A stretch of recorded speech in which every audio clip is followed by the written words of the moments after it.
my ferocity when it comes to wanting to do things comes accompanied with the urgency that anxiety brings about. I am very anxiously disposed. That's how I perceive reality, and it brings about an intensity of thought and a drivenness that kind of informs everything else. Photography for me is a way of exerting a sense of flow for myself, which means that it allows me to step out of my head for a while. And as you can tell, I'm someone who is very much in his own head most of the time.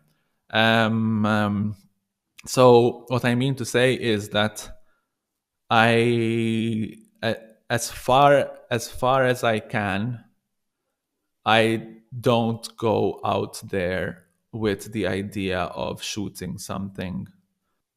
It all speaks to the whole process being not being a cognitive one. So not belonging in the prefrontal cortex of my brain. It's kind of something else talking.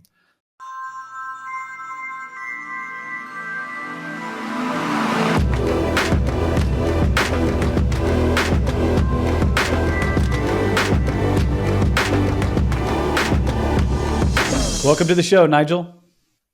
Hello. Thank you for inviting me. Of course. I know Steve brought your name up, recently, and I'm so glad we got to add you in and get you on the show. I know I have been following you on Instagram for some time, and I'd been thinking, what if he would come on the show and talk about what he does? So I thought you would be great for it. And then all of a sudden, Steve brings your name up, and I'm like, yes. So thank you so much for coming on, really. Thank you. I've been following the podcast from day one, pretty much, and with Steve and all, and I'm very excited to be here. Yeah, it's definitely been a journey, and if you've been here since day one, thank you. That's awesome. I think you're going to be in the 60s as far as the episode goes. So it's definitely been a great journey, and I'm glad you're on it. But before we kind of jump into your work, go ahead and take a little moment and introduce yourself to the audience. So I'm an architect by profession. I design stuff. That's the only training that's the only formal institutional training I ever had as a designer. And I have my own artistic practice that I used to be more divergent than it is. I went all the way from producing music, writing songs, whatever that means, performing, writing, creative writing, and stuff like that. And photography has always been, ever since early teens, really, has been in my life. And it's probably the one thing that stayed with most consistency, and it's the one medium that I feel most comfortable with. And here I am now. Basically, after about 12 years of full-time work as an architect, I started a small design and build company with a builder, doing furniture, designing exhibition design, which has become quite a big part of what I do as well. And focusing primarily on photography, photo books, etc. That's cool. Yeah. What would be useful to know, I guess, is that in 2021, I together with photographer from Belgium, Bénédicte Blondeau, and Annie Mallet, the curator, French curator, and the artistic director of the Biennale of Mulhouse. We started this project called Those Eyes, These Eyes, They Fade. It's an exhibition project. And we started doing these exhibitions basically with a common theme to them, a common center, a common spirit, but kind of going here and there, eventually iterating from one different space to another, artists coming and going, etc. And that started me off into the general community of photography, I would say. We I've had seen that. that. I've seen. Yeah. Sorry, I'm jumping in on you, but For instance. I've seen that. Those eyes, these eyes, they fade, and it's another what am I trying to say here? Another Instagram that I follow, and so like I love that. I didn't know you were a part of that. So maybe I just follow the images, So that's awesome. That's awesome. You were going to add something else, so I was just going to tell everybody you should follow them too. Yeah, So go ahead. please. Yes. It was our the first show was in 2021 in Malta. Okay. I am from Malta. I live here. For whoever doesn't know, Malta is a tiny island right beneath Sicily. That's how I met Steve. He came over. We invited him to write and cover the show, together with Alexander Mouron, another writer and photographer himself. And this thing came up basically. We met with Awoiska van der Molen, who is another, she's a very important photographer that accepted to be part of the first Those Eyes. Anne herself, Benedict, myself, Steve, and Alexander, and we just met in Malta, and the community started off.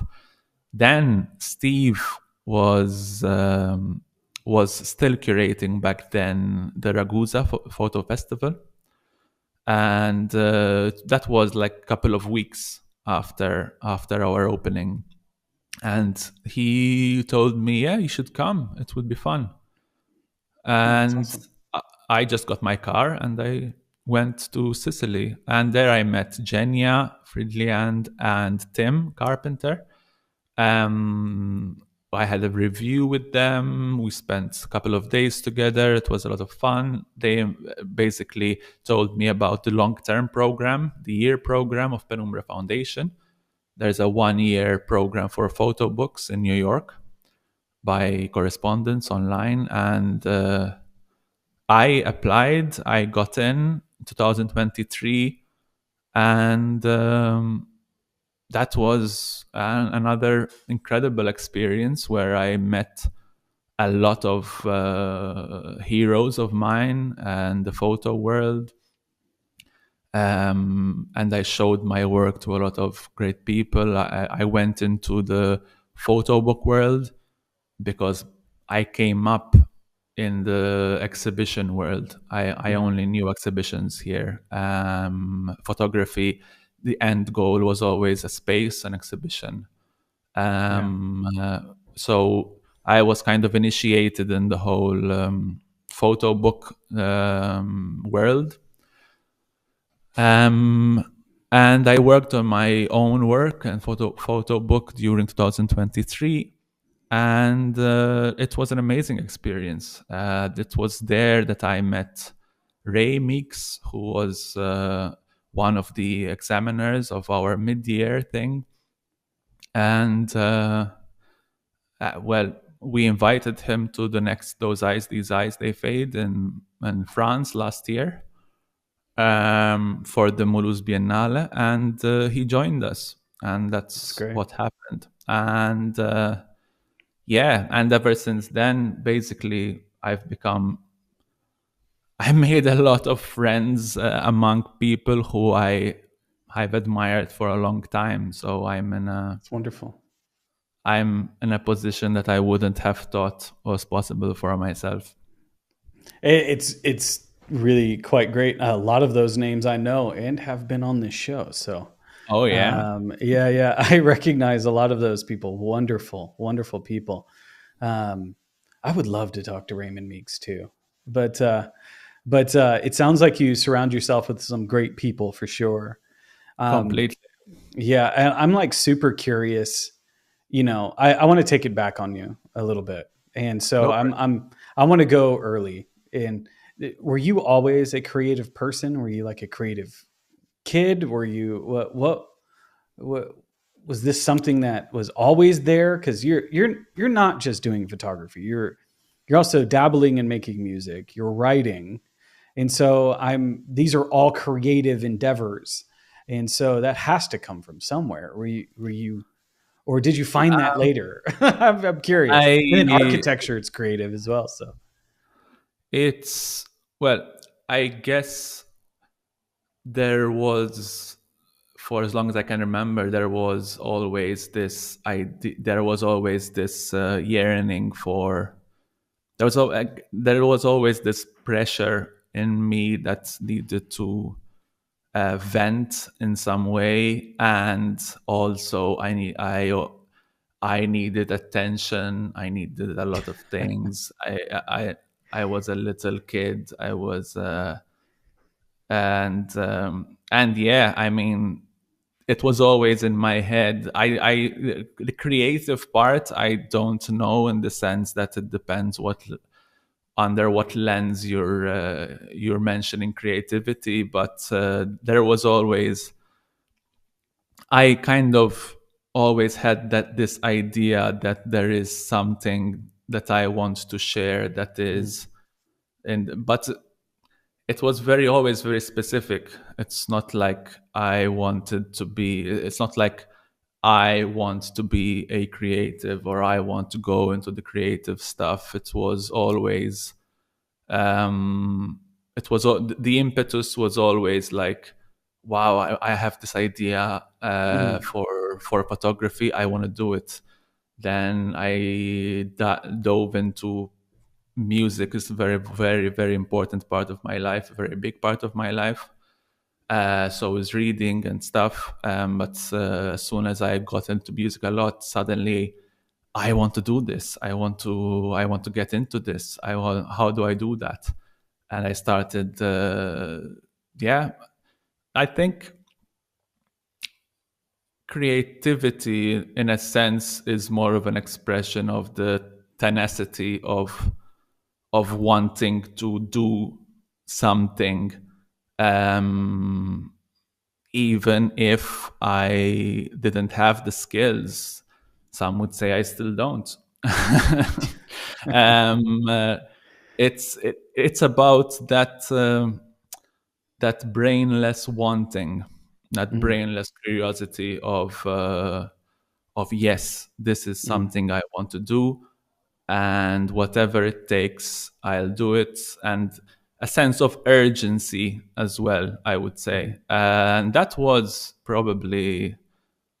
quite early on in my life. I recognized that structure inside me quite early on in my life, but for a long time I didn't have any words for it. I didn't have any kind of context for what it can be or flower as. So I was so it took quite a while before I felt comfortable saying to myself, yes, I I I do creative stuff. I am in this field. I am in. This is how I communicate with the world, and there is a name for it, and I subscribe to that name, and that all yeah. took a while. Like I'm trying to think of younger Nigel, and if he had a sketchbook or a camera or what that might have been. You know what I mean? Like I you said, did. you had that presence, which totally appreciate. But I'm kind of curious. What was it? Something that, like, how did it show up? Was it through photography? You were like Well, doing that, or curiously enough, I was I well, my childhood is very, very cloudy in my head, and mostly because it was a very dark period. I mean, my life got better as I got older, and look at me now. So you can only imagine what was before. But it was. I remember having a camera, disposable camera, and I recently dug up the photos I had taken. I must have been 12 or something. yeah, And it was semi-random shots of shrubbery and urban stuff and curbside vegetation and stuff like that. And I was like, wow, this could easily be something that's of mine now. And I genuinely can't remember in what context I took those things, but it was quite a thing. What I recently remembered as well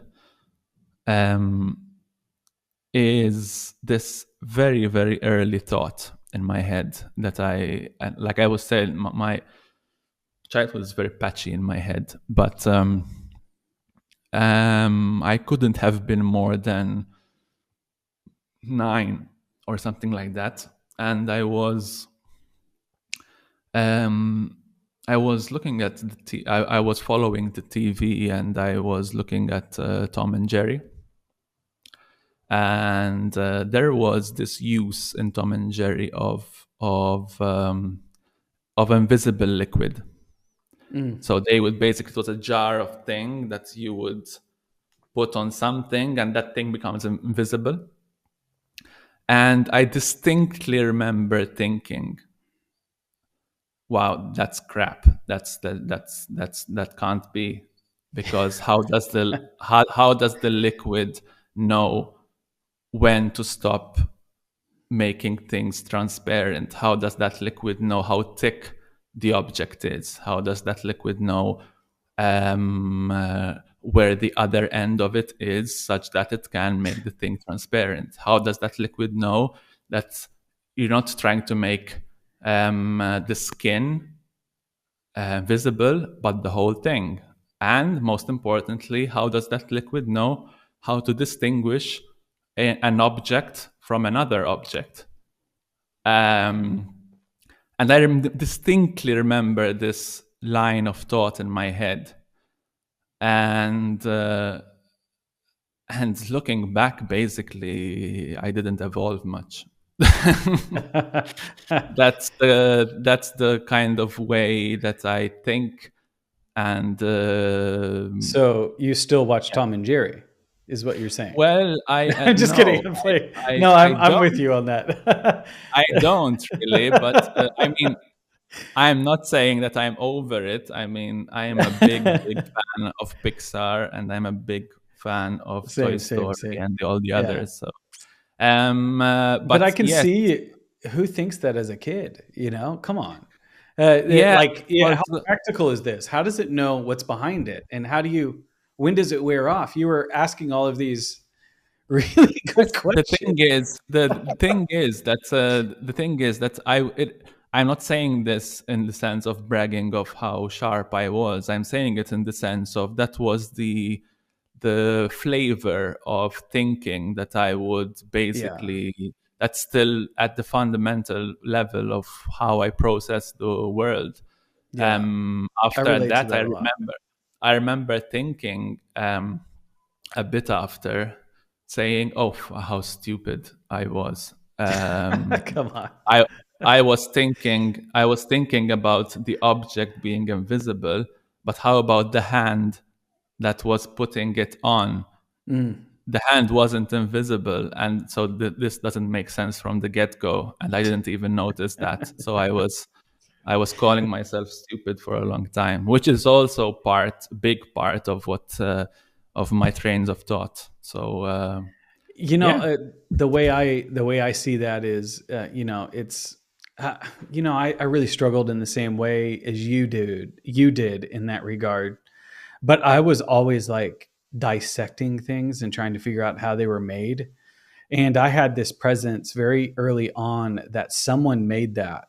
So there's definitely some kind of process by which that is done. And so I would find people that were making things and then I would just bother them. And I'm sure my father was like, stop asking him so many questions. I'm like, no. I need to know this. And so I can imagine you doing that. But it also, I can now see the connection to architecture, in that regard. And Yes and no, I would say, because it's like this kind of thinking is more to do with, it's for me, it is the way of, it introduces the way of thinking which is more uh, would say phenomenological. yeah, Sorry, there you go. my screen went into You're okay. screensaver for some reason. Yeah, phenomenology is that's kind of philosophy of perception of the world, basically breaking down into building blocks and nitty gritty of how we perceive the world Yeah. and how we stand in relation to the world and what things are substance and stuff like that. It is a way, like as I'm saying, a flavor of how we think ourselves as part of this planet on a very basic level. And It's I very think I evolved. still, It's sorry, very evolved. That's very evolved way of thinking. I And don't so, know. I mean, it's been well, around. the way I was describing it was very practical and down to earth. And what you did was take it to the next dimension, right above us. And Well, it's not yeah, me. It's a whole history of philosophy, I guess. But no, but yeah, it's the other side of the coin, isn't it? It's I think that's really quite interesting. But when you go in that direction, there's so many unanswered questions, and so I bet that is just can be one rabbit hole after another. Would I you mean, agree? uh, yeah, pretty much. I mean, um, rabbit holes, a series of rabbit holes pretty much sums up the rest of the show today that I'm Yeah, gonna show you and and we're done share there, about and rabbit we're done holes. there. No, I'm just kidding. No, it's I really it's really interesting. I like how I'm getting a feel from you that you kind of had a very presence of mind very early on, and it kind of made its way into a kind of an expression that was artistic in some way. And so how did you develop that? So you said you did architecture school, and then so take me through that. Take me through your development a little bit. It's basically, I kept doing photography like in a cursory manner, but also in bursts. So kind of, I was doing very early, very very different things earlier on and exploring stuff. But I was always responding to different things around me, in the sense that, like I was saying before, when I was got obsessed with music, I was responding to music. Yeah. So I was basically thinking how to do music and how to go about that.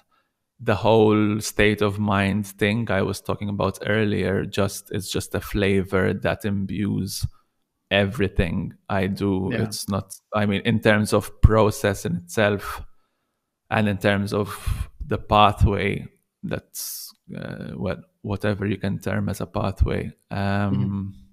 It was very fragmented and very all over the place. But I was, I, for most of my early life, I wasn't reading. I don't there weren't books in the house. There wasn't any sense of regular consumption of art as being, or the things that would eventually be interesting me. They weren't present in my childhood and in my early teens and stuff like that. Then I started meeting people, and people bring along their own influences, their own references, and their own worlds. Then when I was 20, something like 19, 20, I did start reading with some active thinking. I started writing stuff and exploring. And what I think the path that I would draw in general for myself would be that my creative process is pretty much identical all the way through my upbringing. In whatever medium I'm working, I'm always thinking in the same ways. And that's so doing different things very sporadically ultimately informed a modality of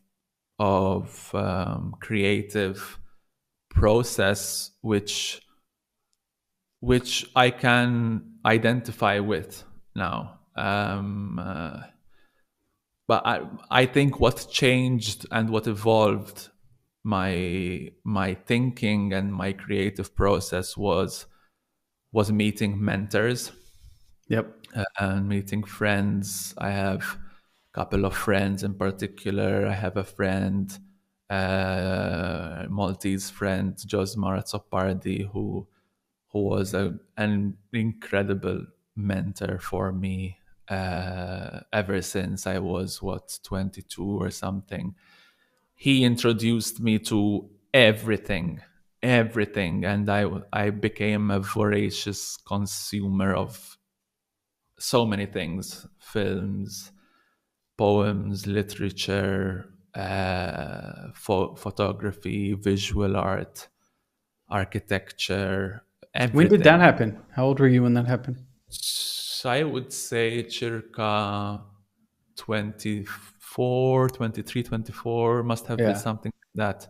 So he basically felt where my natural dispositions were, and the amount and the extent of knowledge that he has about all the creative fields that I can ever care about is unparalleled in my I mean, I met since I met a lot of people in my life, a lot of even heroes of mine, but that amount of knowledge that he has and that amount of reference that he was able to introduce to me and guide me like you're seeing here. I'm a pot of fireworks when it comes to process and influences and stuff. I'm writing that down. A pot of fireworks. That's. I'm very ferocious. I have a very ferocious sense of curiosity, which I love that. Exhausting. Well, it definitely keeps life interesting. I would agree with you there. It's so funny. Some people were like, I'm seeing so much of myself in your story. When I was young, I was not surrounded by books or art or anything like that. I didn't come into it until later, until someone like that came into my life. It started to open up a new world. But I always said, like you, had this kind of desire to kind of make and do things. And there was this weird thing that I had when I would see something and I'd just go, I don't know how to do it, but I'm going to learn how to do it. And you learn in that process, and you learn how to do all these things in that process. Like I can do carpentry work. I was doing photography and videography. I was drawing. I did a little music, not like probably you, because I see your music on your website, but like, and even writing is in that same kind of thing. And I'm getting that feel from you. Would you say that's a lot like, I guess that's how, would you say that that's how you would describe how you developed your own personal practice? I would, yes. But I mean, I like to put everything in context as well. And my context is that I have, ever since I can remember, I have had quite an intense and overarching anxiety disorder, Okay. which goes across the board. I mean, I've become quite well read about anxiety and the DSM and the nomenclature of it, and it's pretty much all over the place. What I mean to say is that the my ferocity when it comes to wanting to do things comes accompanied with the urgency that anxiety brings about. I am very anxiously disposed. That's how I perceive reality, and it brings about an intensity of thought and a drivenness that kind of informs everything else. I don't necessarily think that the way I processed the whole thing and the way I go about things, I wouldn't recommend it to many people, because I know that it also has roots that are pathological, that are Sure. part of a problem I'm trying to figure out, and but there is that. Yes, there is this wanting to do things and wanting to basically, yes, this urgency of I really, really, really need to do this right now. I have this Yeah. idea. I go walking and my head just bubbles up with ideas that build in my head, like very, very, very in a lot of detail most of the time, and I just need to do them. That's And that pot of fireworks that you were talking I about. it's yes, it's Well, but go ahead. Go ahead. Finish. no, it's basically it's as good as it is bad, in the sense that it can be exhausting and it can Yeah. leave you exhausted, and when you're exhausted you're in danger, Sure. because the in mental health, the biggest one of the biggest downfalls is exhaustion, and that brings about helplessness, that brings about depression, Does. Yeah. and yes, I can drive myself into exhaustion, and if not myself, anyone who happens to be in my line of fire.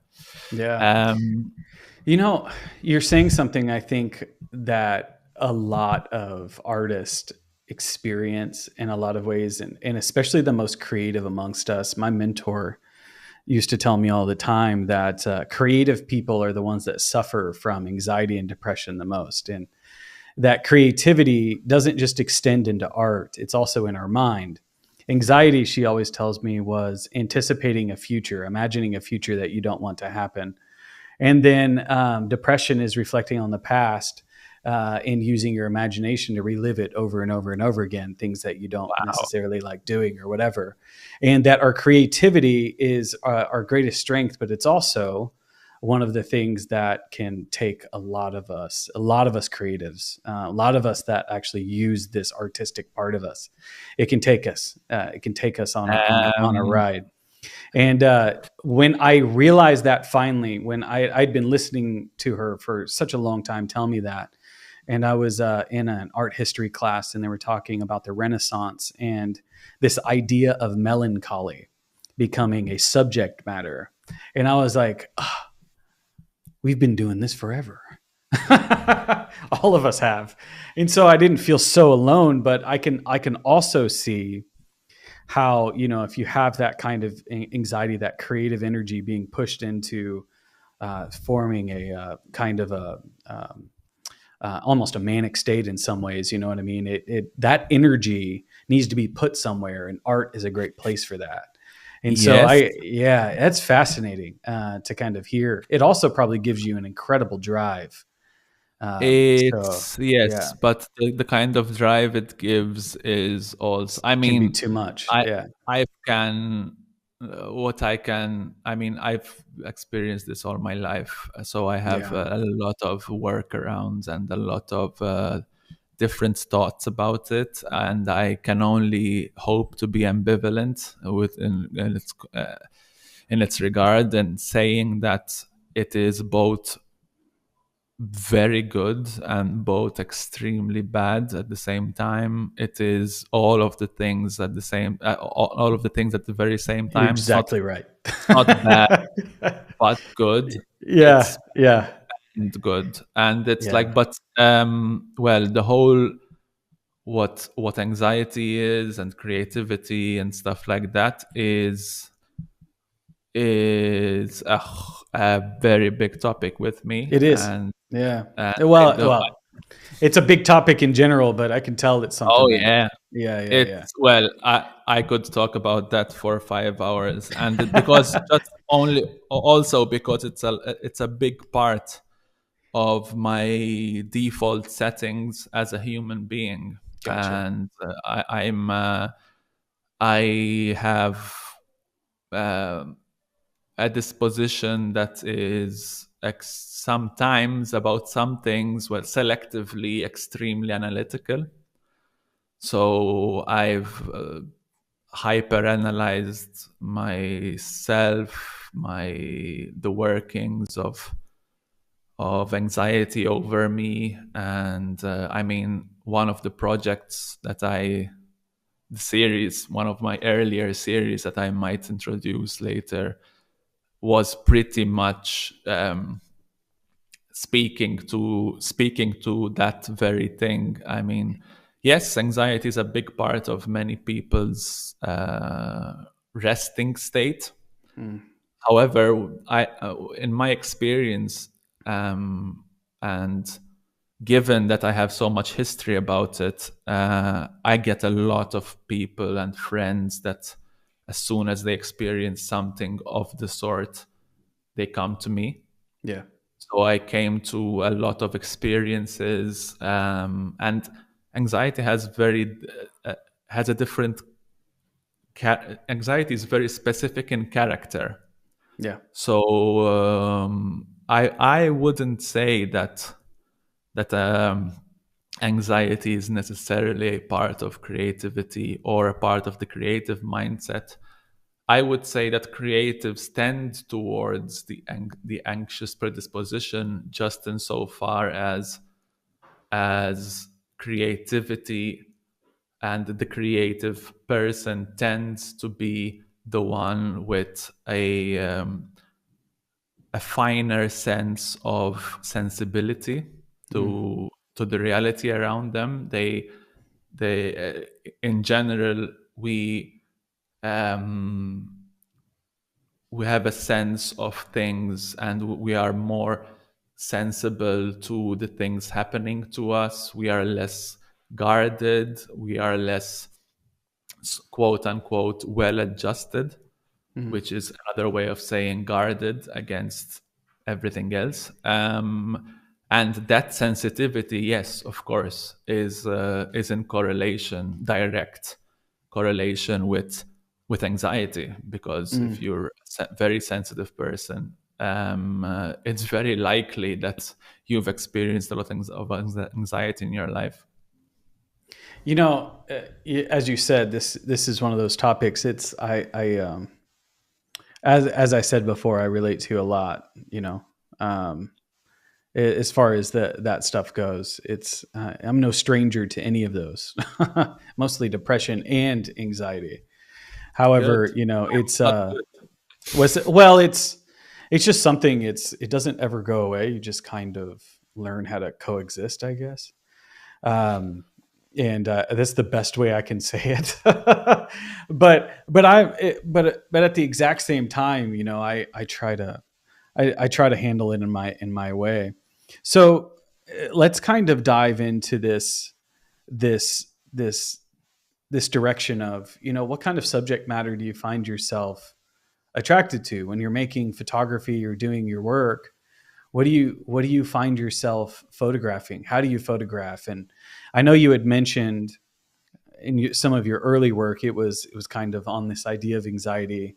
Has that carried through, or do you So, how have you evolved there? Talk to me about that, and then we'll look at it because we're yeah, about at that sure. mark to go and check it out. So Um, let's talk about I'm it first, and then we'll jump in. so first things first. I yes, I did say that my earlier work, when one of my series was speaking to the general anxiety theme and my experience of it. But my process is, especially with photography. Photography for me is a way of exerting a sense of flow, Mm, for myself, which means that it allows me to step out of my head for a while. And as you can tell, I'm someone who is very much in his own head most of the time. Um, um, so what I mean to say is that I, as far as I can, I don't go out there with the idea of shooting something or with a conceptual framework. mm, That is before me. I go out there, freely as I can. Yes, there would be places or situations or other things that I respond to. For instance, I could be going around with my car and run across a specific situation with some trees or some urban scene, whatever it is, an ambience of sorts that speaks to me.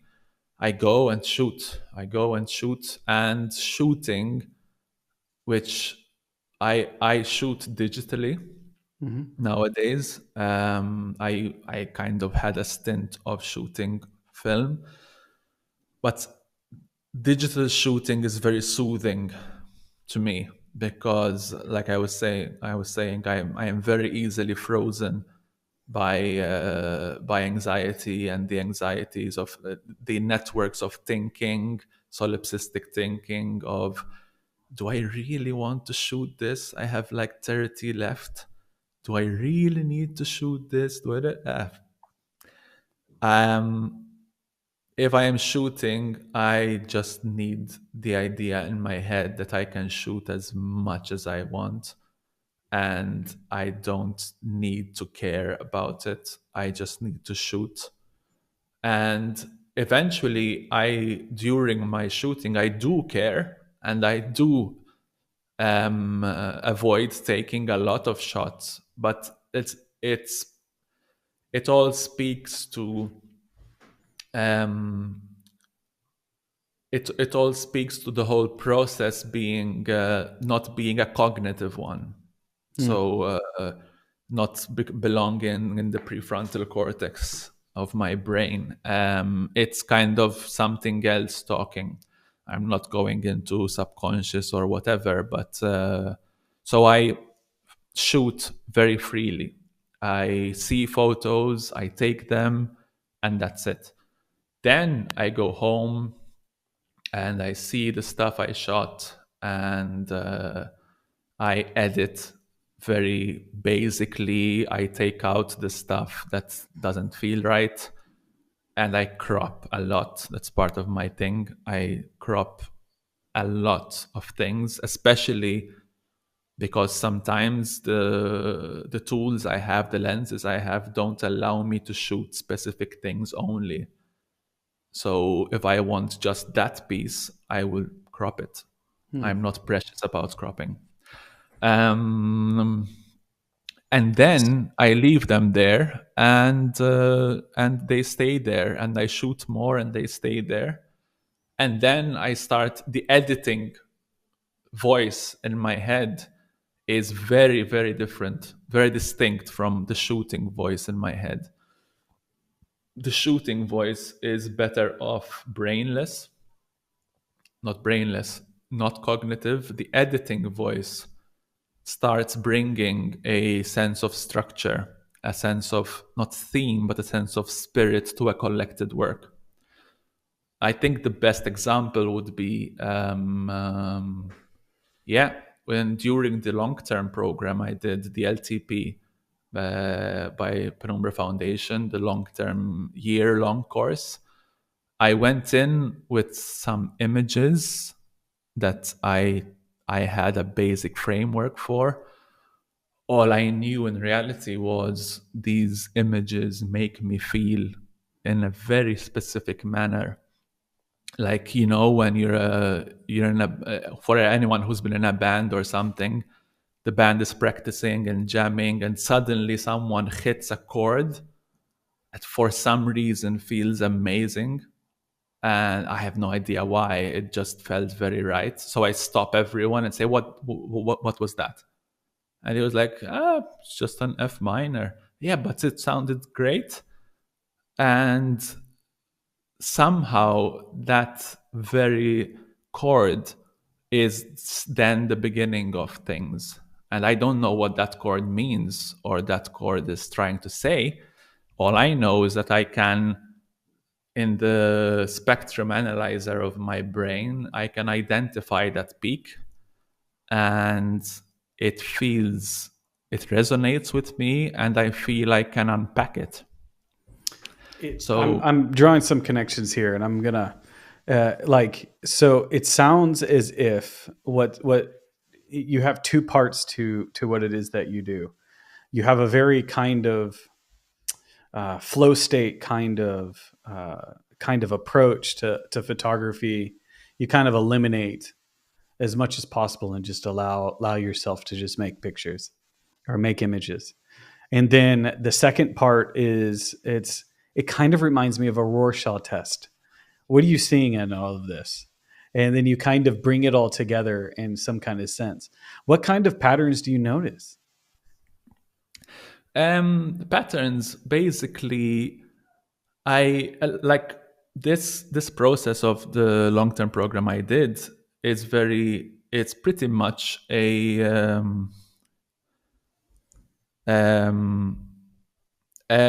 quite a telltale of how it works for me, in the sense that I started with these images and I started feeling this specific thing from these images. All these images were things I had shot from earlier and stuff like that. And eventually what started to happen is that during the year, I went out to shoot. And I went out to shoot from that feeling, from that whatever it is I was seeing, whatever that chord was that I was seeing in those images. I started unpacking it. I started kind of, how do I say? I started to inhabit it in such a way that I started to sit in its room and start seeing other things around it. So in my head, I was like, that place and that lighting situation, I think it speaks to this somehow. So I go there and shoot. I go another place and shoot. And by the end of it, there is not one, there are only two photographs that I started with. Everything else I shot. So basically, it was giving myself the vocabulary and the time to inhabit that emotional space, that very specific emotional space these things conjure in me, that these images I made conjure in me, and unpacking them. And in doing so, making something that is contained in itself around this very feeling. Then the good thing about it, and some would say not the good thing about, but whatever, I'm not going there. A good thing about it is that then I start analyzing, and I start thinking about what that feeling is and what is evolving with these images in a more of a thought manner, in a conceptual narrative manner. So in that sense, I started then developing words for that feeling in itself. And then it kind of shapes up to be something wholesome in my head.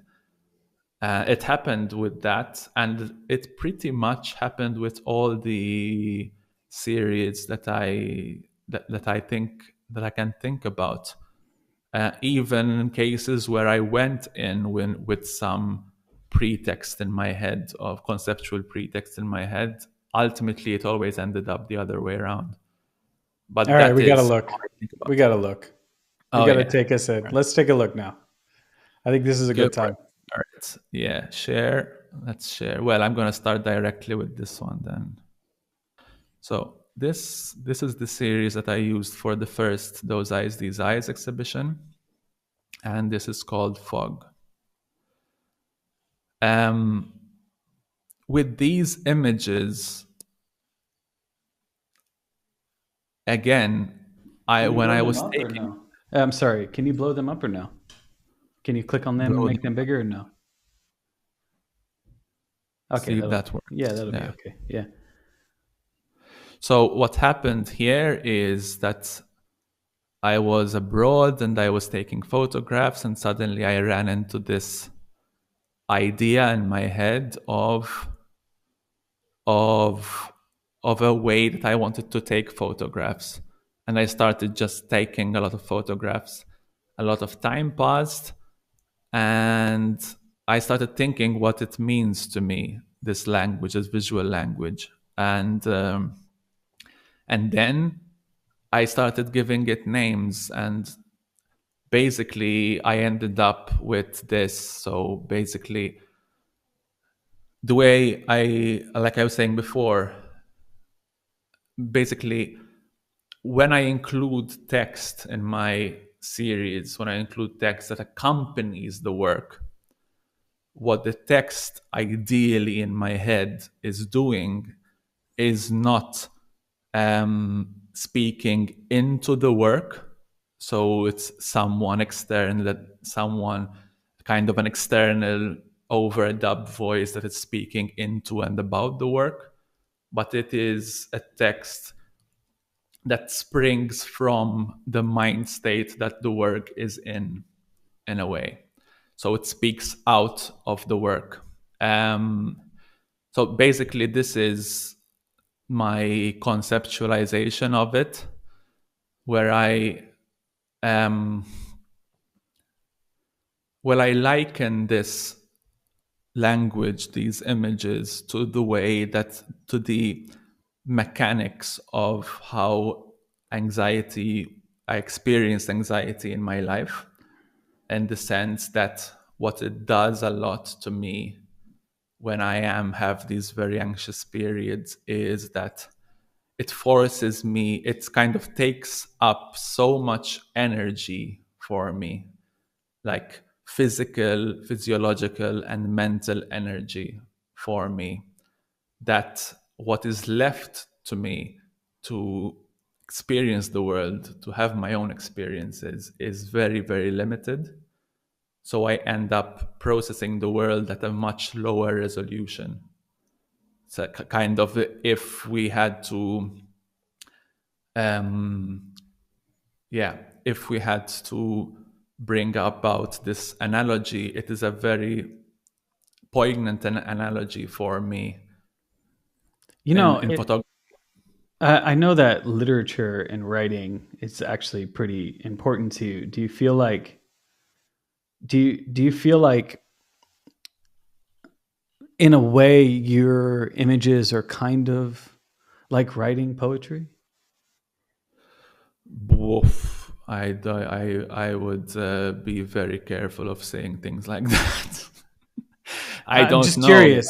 You can have sometimes, poetry is very literal, right? You're literally trying to tell a story, but sometimes it can be abstract. Well, Sometimes it can be.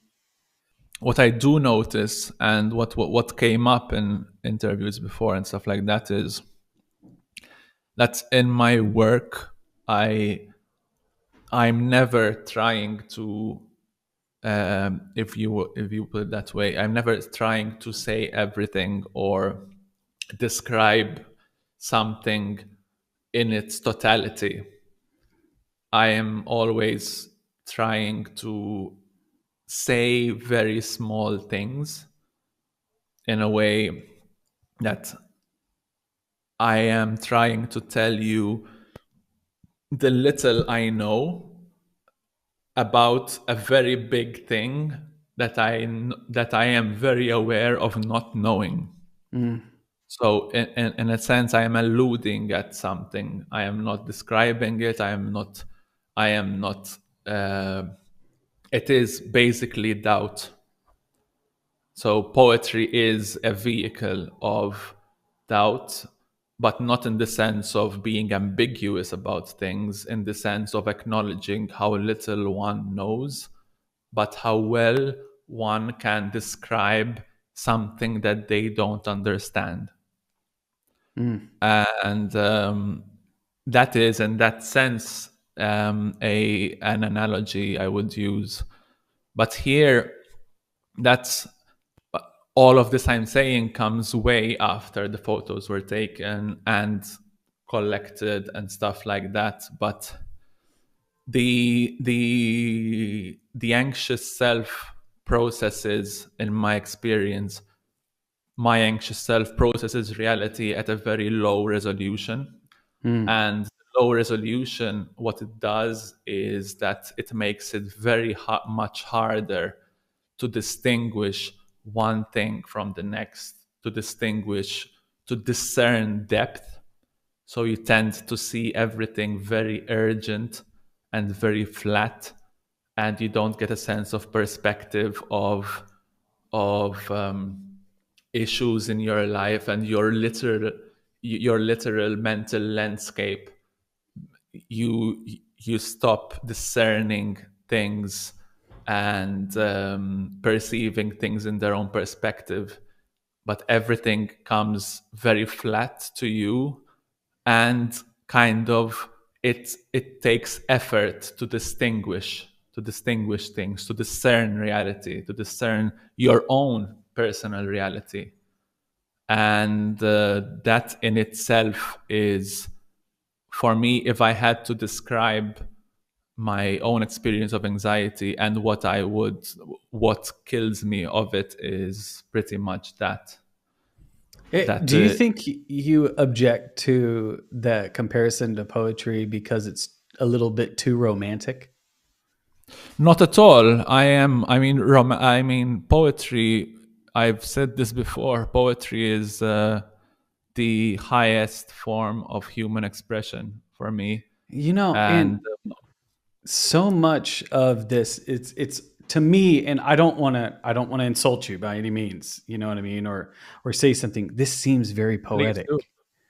It seems very poetic in the framing and the interpretation and the with the choices made and the comparisons to sometimes an unseen experience. It seems that way to me. Some of my favorite poetry is very short and almost ambiguous, and Yeah, makes you think. It doesn't need much other than, like you said, explaining something that is really hard to describe. With the limited knowledge that you have. And so, like, it's to me, they're very powerful. I love it. So that's just how I look. I was just curious where that reservation was for you. No. The reservation is only insofar as I regard poetry as an extremely high thing. So And it's a bar that you don't want to push it to. Okay. yes, Fair enough. I'll do and that for you then. I'll do that. so Fair enough. Fair enough. I would probably better, yes. This is the project that I was talking about earlier, the long-term program with. So basically, after discerning all those things that I was thinking about, I came up with that these are the images that come from it, and it's called The Sea. Mm-hmm.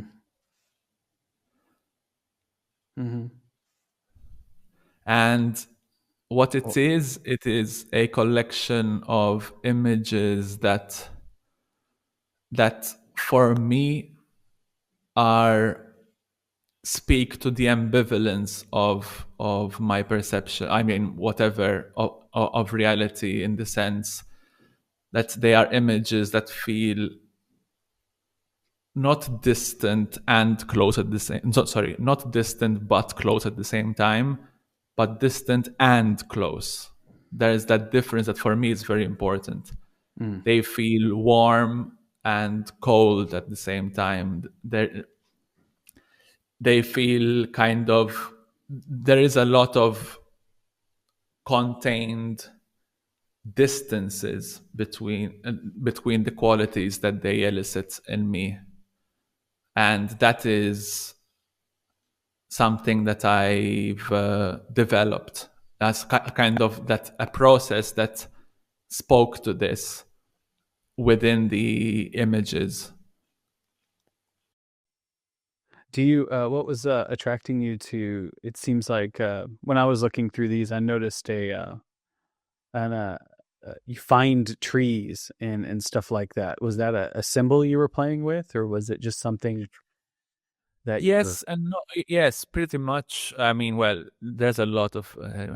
There's a lot of trees in my work in general, I would say. But I think what's the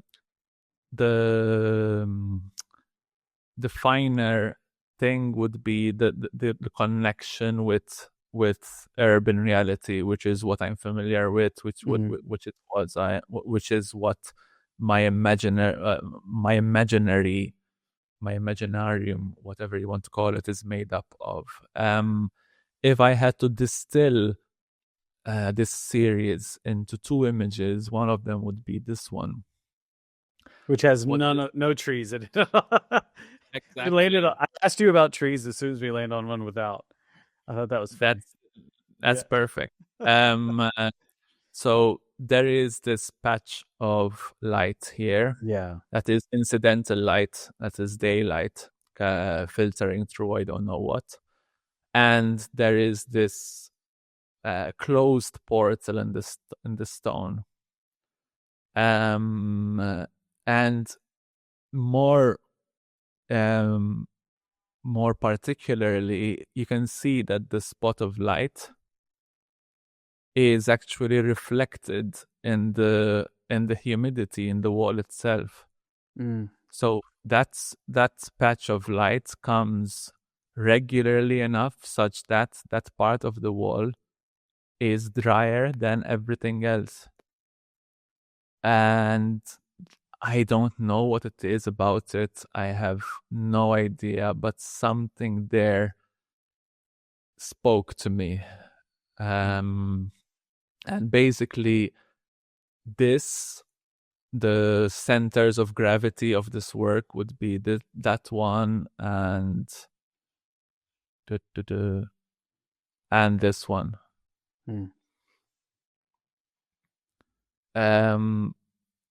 So yeah, in that sense, the most representative works speak a lot to what this series means to me. And why the name? I eventually, exactly. Why the name The Sea? Exactly what I was coming to. Oh, you were? Uh, Okay. Well, all right. I'm already with you. Yeah. So go ahead. So basically, yeah, the sea. I was talking about ambivalence earlier, of containing these inner distances of um, a lot of emotions felt that kind of contradict one another in our way of processing them, but are live together very closely. And it's a contradiction in itself. How can something be this and this at the same time? There is a distance between them. And I feel so full of those distances in myself. That's the contradiction. And the sea is, in a way, the representation, the embodiment of that ambivalence. Ambivalence, as in it is so many things at the same time. It's kind of allows everything to happen within it and contains all these realities in itself. That is what the sea is about, and that's what we're working. Basically, this poem unpacks that thought in that sense. Is there a favorite line? Probably. It started off with this, just because it's a definition of what the sea feels. This. Do you want to read it? Sure. The sea is not a creature. It can ride on its own back, at once contain and express, calm and storm, absorb and absolve, save the floating and kill the drowning, wrestle at shore and rest at depth, reflect light and contain it, hide what it is by telling the truth. I love poetry. It's something I really enjoy. I wish I could write it, and you seem to. Oh, me too. No, me too. You just did. No, get out of here. You have a book in poetry. Come on now. It's just a small thing. I mean, I am. Yeah. I love your modesty. It's endearing. I'm really not a guy. I mean, I get a lot of slack for not being modest. I'm not a modest guy, but yeah, I mean, I have a sense of perspective, you know. Yeah. Well, stay here because I think it's. I see a couple of things, and what's interesting is I love this. If I were to give one word from this, it's tension, and it's a tension between contraries. And so like you have like close and far, you have a tree that should be, ideally free and in a forest, but it's in this small little tight, almost confined area. It's amazing. And even the name, the sea, it also creates a tension between the body of work that it's trying to describe. Even though you have that great written piece that kind of accompany it and kind of unpacks it.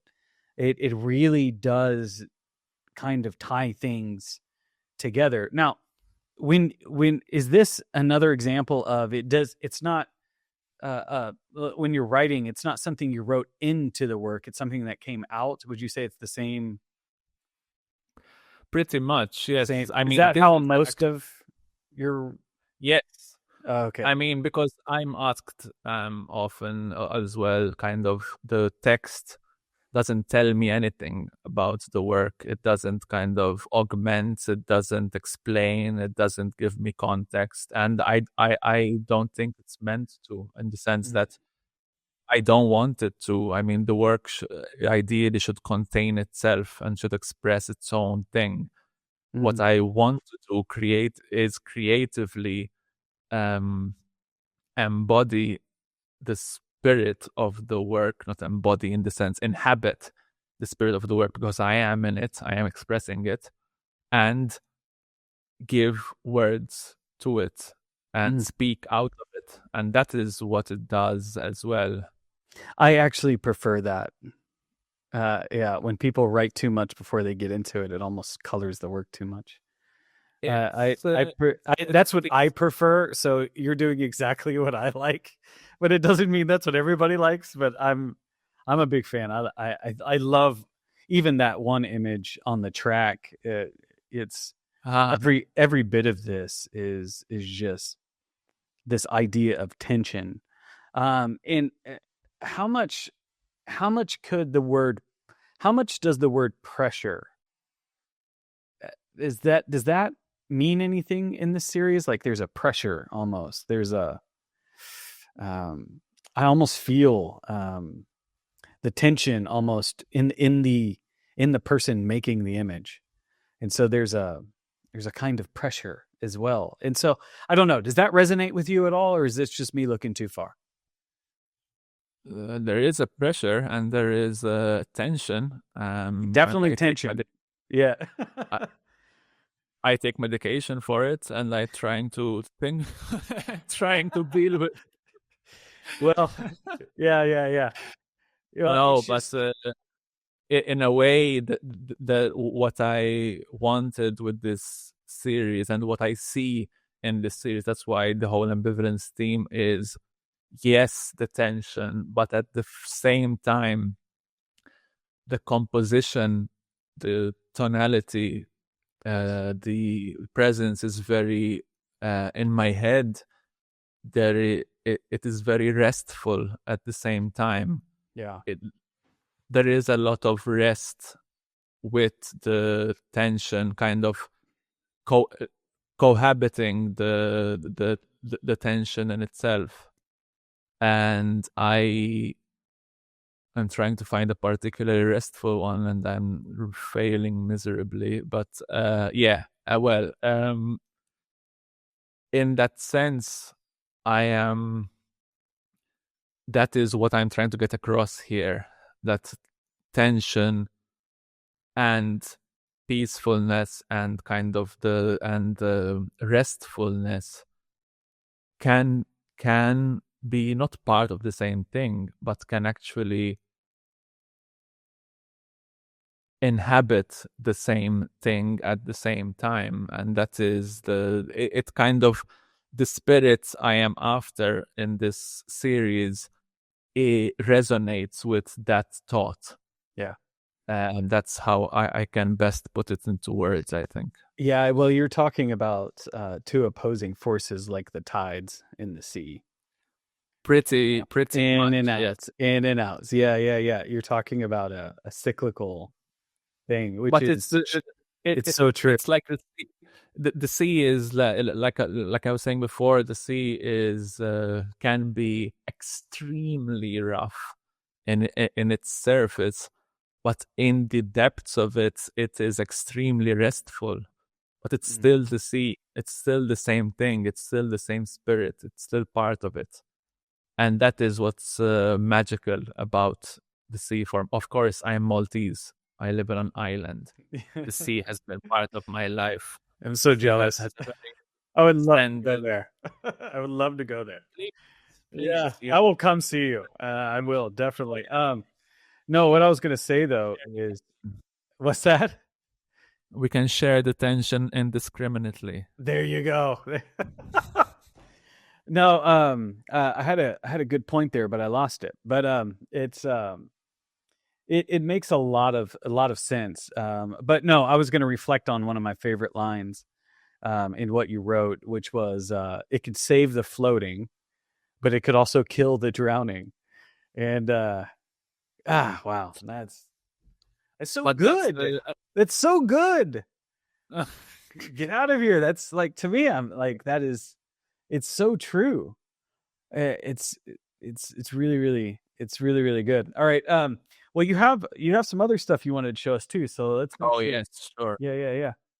So you have some other bodies of work too. So let's get a chance to kind of look at that and take me into the. So Pineto is very much an exception in my body of work, in the sense that I started off with something very concrete and clear, which is this park in Malta, next to where I live, which probably it makes sense to whoever wants to go through this. It is a park that I grew up next to. It has a very layered cultural significance here in Malta. Like I was saying before, this carries through. It embodies a lot of very, very different qualities in it.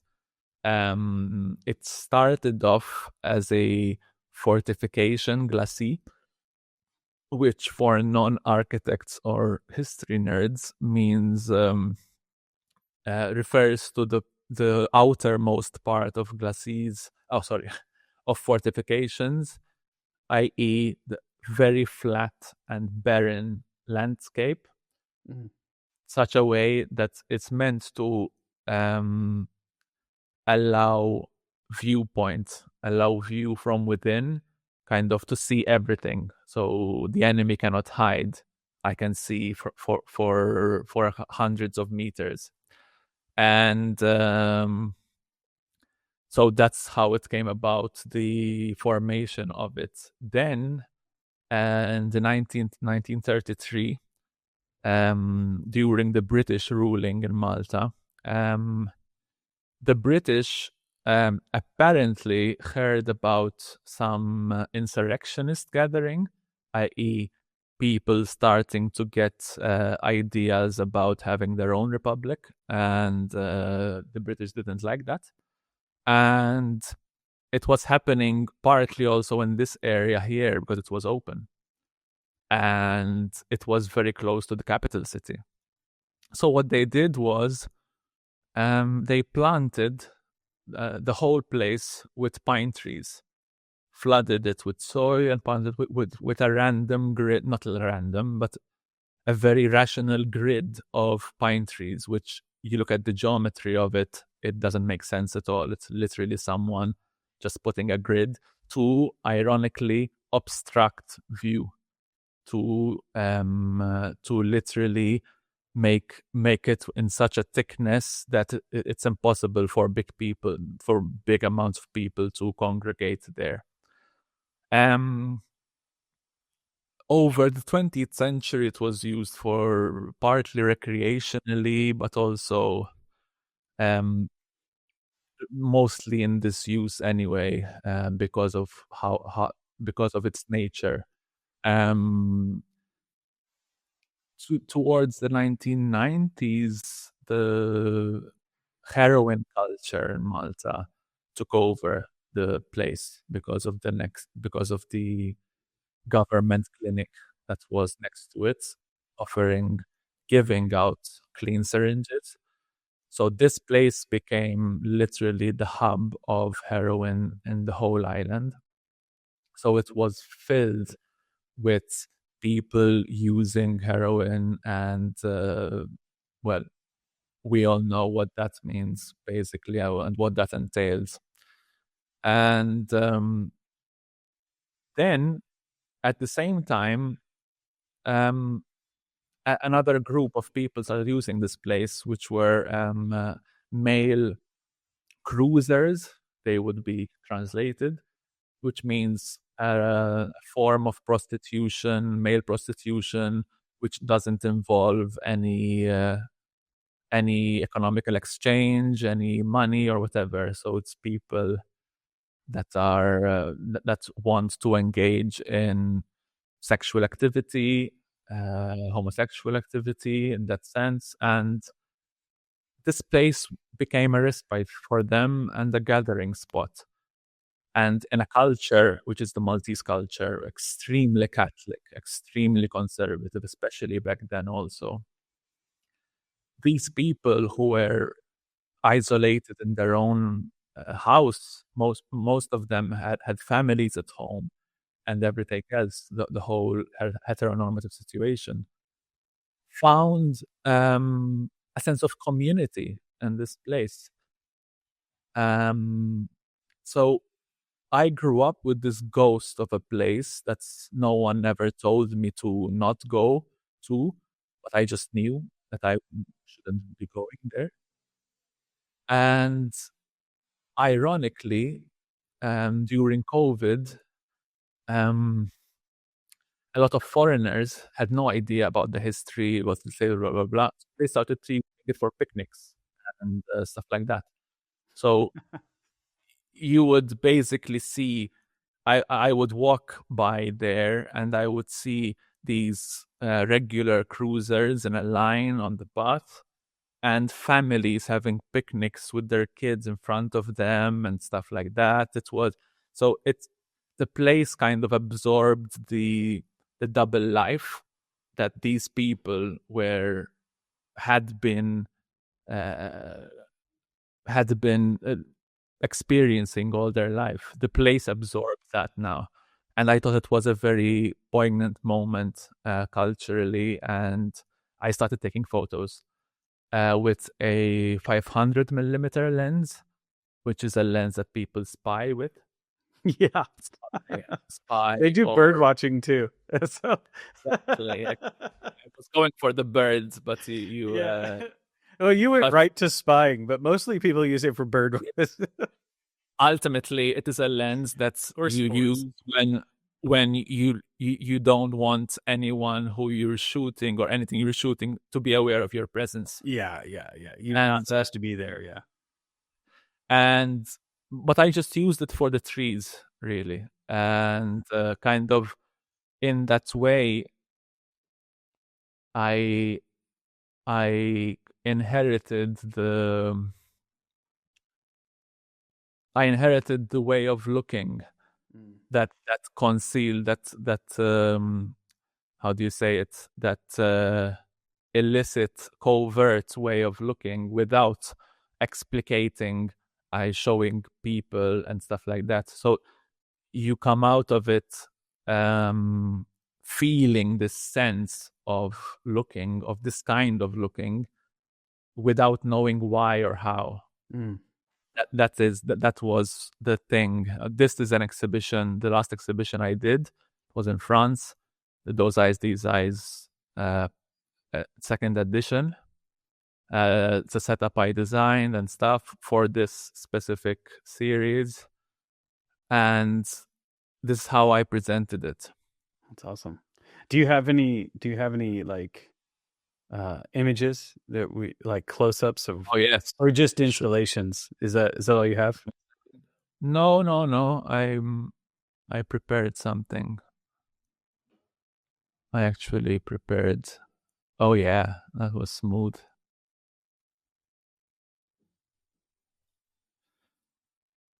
This is a photo book dummy that I worked on recently. My friend, and I'm a big admirer, of course, Terry Weifenbach, helped me a lot with this, and it's amazing that I have access to that kind of thing now. So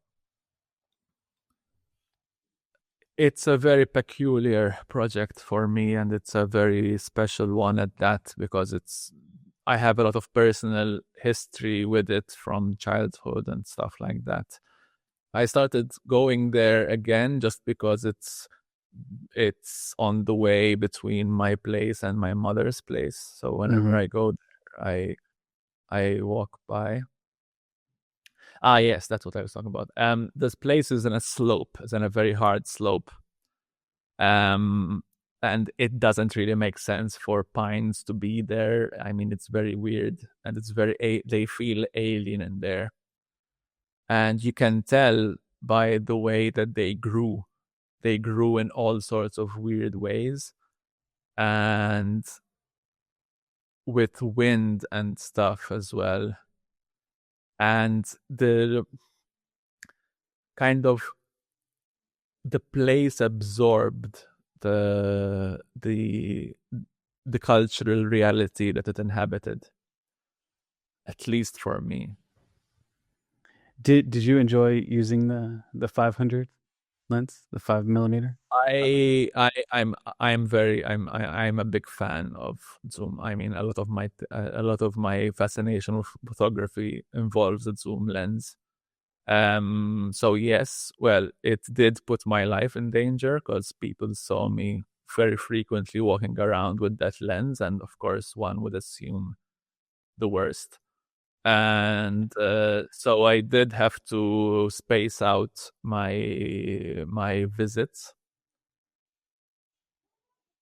This is probably the mascot tree of the whole thing. As you can see, it was a very violent place. A lot of fires.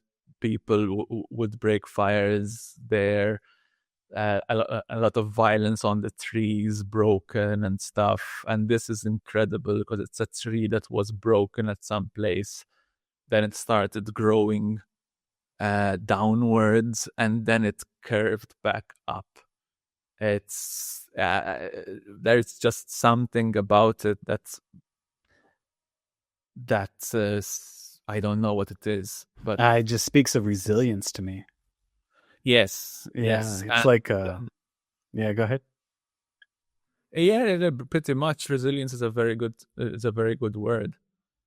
So yeah, I don't know, but these trees are so peculiar.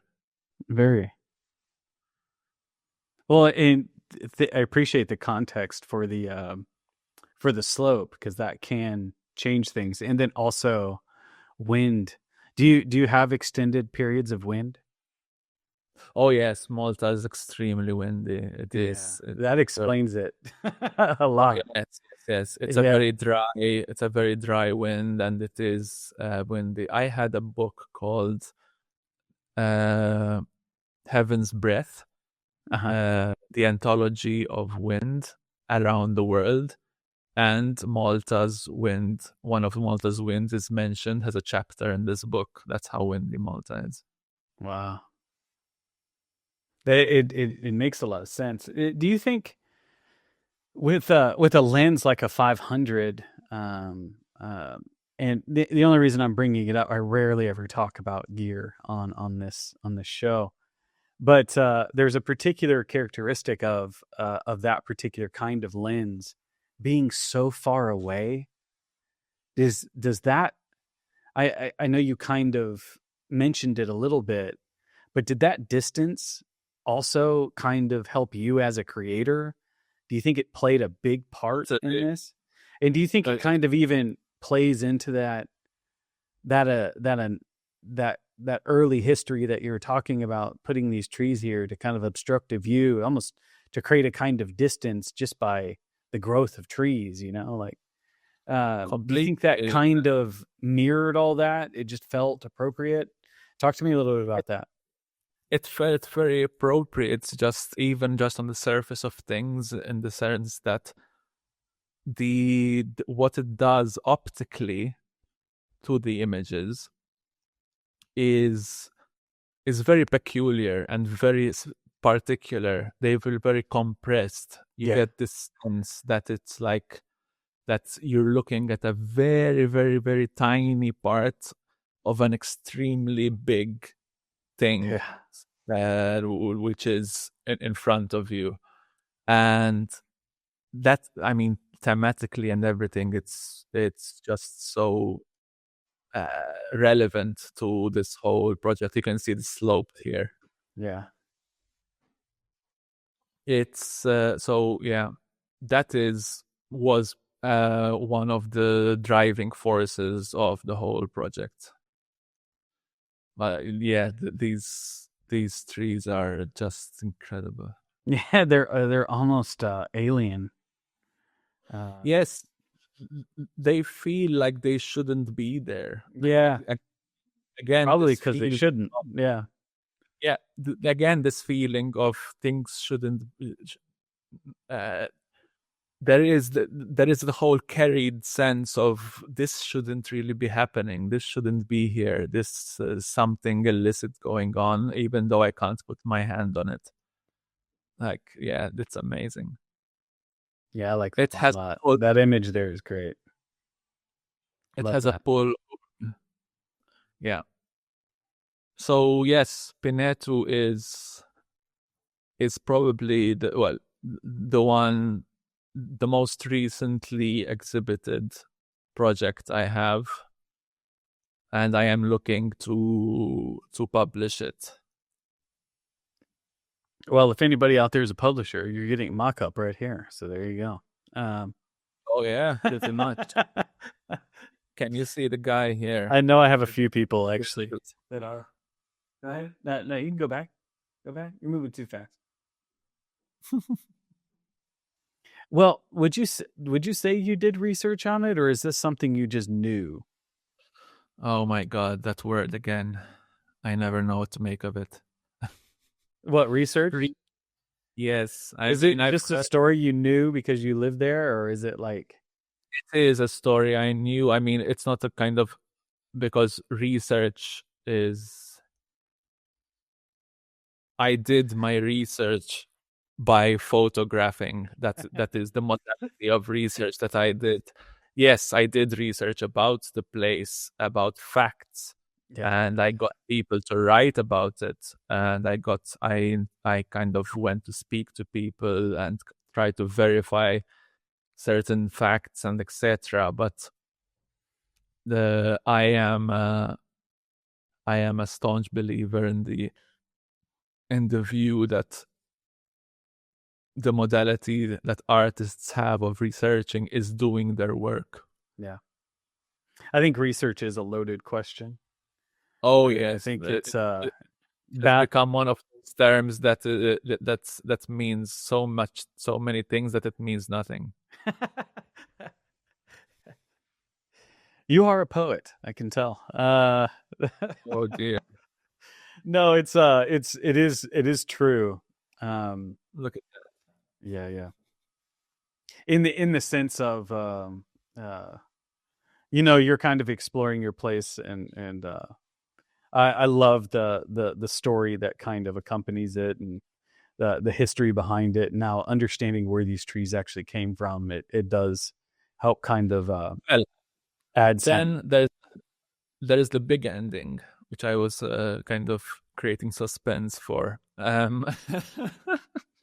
No, this project is also a historical project now, because they announced a year and a half ago that there was going to be a rehabilitation of this park, by which we mean the big government kind of sanitization of this whole place, flooding it with light, putting fences and greenhouses and cafeterias, making it into a commercial space. Basically, just after all these years of not processing what this place meant culturally, because it was pretty much an exhibition of, it showcased an endemic part of our culture as Maltese people. And it was never spoken about really. No press, nothing. I looked on the newspaper since 1950. I don't know what. I couldn't find anything. No, it was never spoken about. And now, like a ghost that it's going to be completely sanitized, whitewashed, and become just another nameless spot with a cafeteria. So that's gonna happen. What do you think of that? I find it loathsome completely.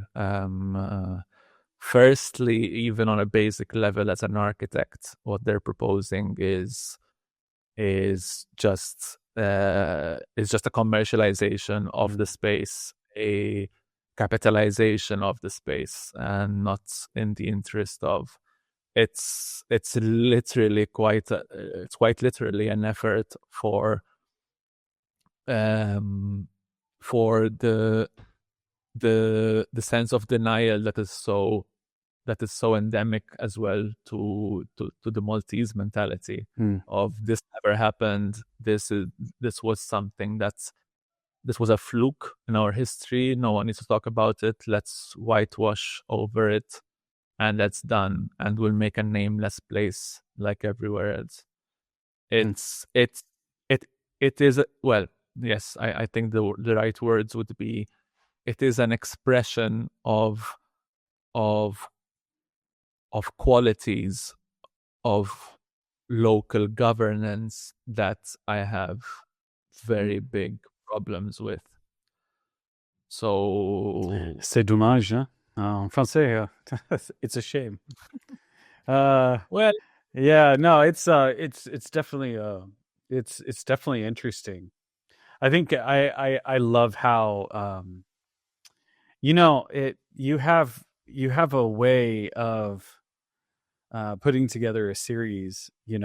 Like, granted, this is very much just photos of a park, but it's way more than that with you, and I have to applaud you on that. That's not easy to do. And you have found a way to kind of take images that would typically become repetitive over time for a lot of photographers, I think. And you have done it in such an interesting way. I think that 500 lens was a great idea. I have to applaud you on that. You have. I want to give you time for your other projects, so let's jump to your next one. I actually have 2 or 3 more questions just on this, but I know I want to see the next one because you've got my attention, sir.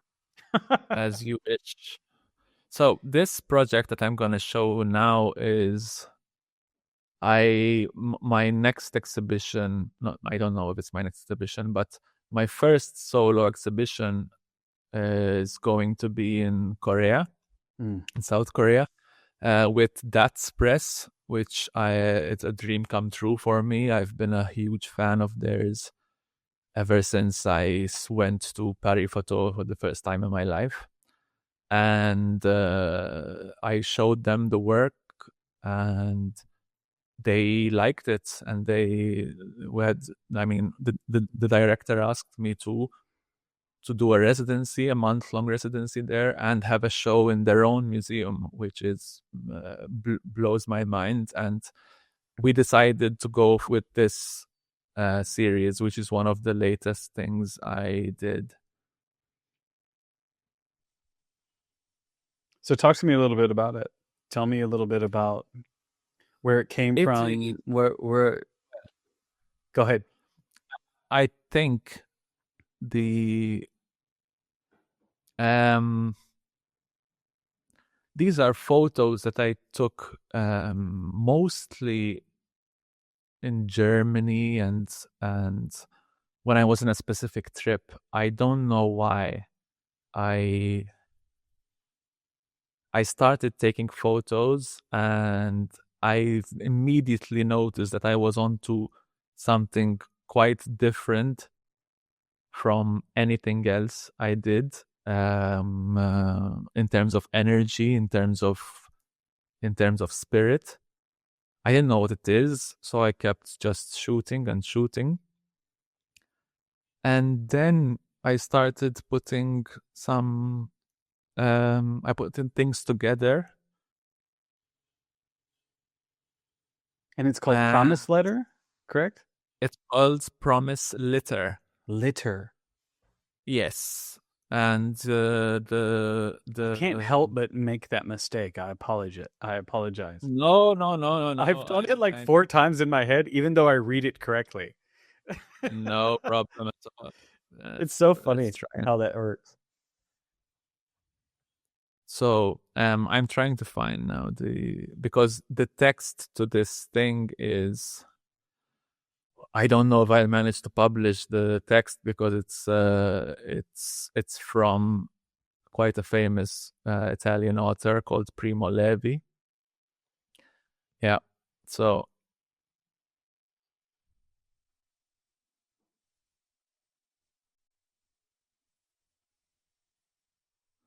there was this essay that I read, that I heard first, and then I read, by Primo Levi. Primo Levi, for whoever doesn't know, is an incredible Italian author who is very, very, very, very well known for his classic, his Holocaust survivor memoir, If This Is a Man.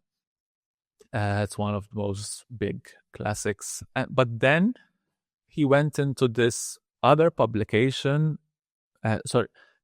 He actually did like 3 or 2 Holocaust memoirs that are extremely excruciatingly real and full of compassion and humanity. And then he went to write this book, which is basically not sci-fi, but fantasy stories. Some of them funny, some of them, but completely off. And so much so that his publisher was like, okay, but we need to give you another name for it. So it was first published under a pseudonym. But this specific story describes a mythology and an origin story for the world that sparked something in me, that gave a specific, very peculiar energy to the surrounding world, that while editing this series just kept being very present and resonant in my head. And to the extent that now it accompanies the work, because it's the only words I can find to accompany it. Which is this thing. Read me a line really quick and kind of give me an idea of what really stood out to you. So it's quite short. When the waters retreated, a deep layer of warm mud covered the earth. Now, this mud, which harbored in its decay all the enzymes from what had perished in the flood, was extraordinarily fertile. As soon as it was touched by the sun, it was covered with shoots from which grasses and plants of every type sprang forth, and further, its soft, moist bosom was host to the marriages of all species saved in the ark, i.e. Noah's Ark. It's a kind of an alternate take on the ark story. It was a time never to be repeated of wild, ecstatic fecundity, in which the entire universe felt love so intensely that it nearly returned to chaos. Those were the days when the earth itself fornicated with the sky, when everything germinated and everything was fruitful. Not only every marriage, but every union, every contact, every encounter, every fleeting, even between different species, even between beasts and stones, even between plants and stones, was fertile and produced offspring, not in a few months, but in a few days. The sea of warm mud, which concealed the earth's cold, prudish face, was one boundless nuptial bed, or however you pronounce that. Nuptial. Nuptial. Yeah. Nuptial bed. In all its recesses boiling over with desire and teeming with jubilant germs. So what this speaks to is this idea of love, of kind of fecundity, of connection, of interconnectedness between things, the energy between things, that is like the recurring theme in my work, is both very fruitful, very positive, very creative, but also destructive. There is chaos to it. And there is, like he says, in which the entire universe felt love so intensely that it returned into chaos. There is this dichotomy specifically, this curious form of energy that I started feeling in the images as I went along. It explores a kind of energy for me that is uncontained, that is sprawling out, that has chaos in it, even though it is in very contained environments, in very organized and urban environments even. But it has this sense of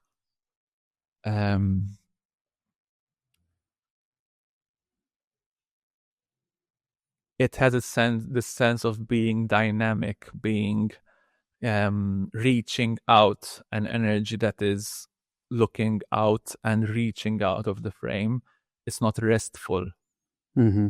So whereas the sea was that expression of restfulness and composing, this feels to me like it describes an energy that is alive, that is kind of that is acting in a way that I can't quite figure out, but there is this ineffable thing going on.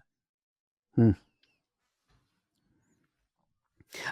of the things that I noticed almost immediately is the richness of colors that you're getting now. It's quite different than the way you were shooting before. And yes, can I ask you, before we were saying how your text actually doesn't like read into the work, it comes out. Do you think you were like read that and it kind of inspired this? Is that kind of what you were saying, or do you just feel like you were shooting this already and that's the only thing that described it properly? No, it was, I mean, I had read that thing very, very long ago. Then I shot, but it was nothing of the sort. And then while I was editing, it just sprang to mind again. But I don't think it's related in a very direct way. But Gotcha. it's if there is a text that is, like I was saying before, speaking out of the work, that would be it for me for this. Like, even there is this theme of these, the botanical gardens have labels. For some reason, these label things, particularly blank ones like these, gave me, I don't know why they resonated with me. It's like this sense of possibility, this sense of I don't know what it is, what it felt like litter at the same time. It was littering the floors, it was littering the soil, and this sense of litter, the double meaning of litter, as in a litter of babies and like a litter of procreation, and the litter of litter rubbish on the floor. There are these, I don't know what it is, but it speaks, yes. If it's a different character of energy for me, this series. For instance, it is more of a vivid energy. Vivid. I think it's a very good word for it. For instance, with the sea and with others, there was an energy, but it wasn't vivid. Would not be the term I would use. Here it is. Even visually, even the colors, but a lot of things. Yeah, no, I'm curious, was there something different going on in your life? No, there was not. I was just in another place, and I immediately got the feeling that I was doing something different. and I was very excited about it. Mm. Um, I'm always and I curious. with it. I'm always curious about those kinds of pivot points, and sometimes it could be a change in scenario, maybe a move or something like that happens in our life that gives us a different Oh yes, outlook. probably. A different outlook on life. Maybe, I don't know. I mean, I'm not very romantic about it, in the sense that I'm very pragmatic, in the sense that it could be very easily a something neurologically changed, or something I was eating, or something that Very, very scientific of you. Yes. Yeah. predisposes me. But it could also be just a visual thing of suddenly I picked this kind of trail from somewhere, and I just ran with it. I resist kind of narratives of, yes, that happened to me, so I ended up doing this. Somehow it doesn't. Somehow it never fits for me. It never feels right. But yes, something did change, because I feel very differently. This thing of these these labels and these flowers, these intermingling of things, I don't know. I have no idea. I'm literally kind of not brainstorming. I'm babbling. That's what I'm doing. No. But that that is where the title came from. This promise letter. Yeah. Well, it's once again you're back at that kind of poetic sense of it. And what's funny is I was thinking, as have you ever heard that phrase, if a tree falls in the forest and no Oh one's there yeah. to hear it, would it make a sound? Right? Well, that is the one that I believe. I think it's Merleau-Ponty, and that is one of the benchmark phenomenological sayings that made it into the mainstream. Kind of, yes, that is very much something. So it's fitting here, but like I almost look at those like labels, knowing that it's like a botanical garden. It was intended to tell people what plants there are, and we as humans, like if we didn't exist and start naming everything, would they just be living there without a name, or do they already have a name and we just don't actually know it? And we kind of litter our surroundings with meanings and definitions, and Did you say litter our surroundings? we literally litter it with words. Oh, We label this, we label that, we label this, we label that. I think you're onto something here. Yeah, well, that's the first thing I thought of. It was like, yeah, you know what? There's literally all these little signs that make no sense in the environment that are literally littering everywhere just so that we can put our words on it.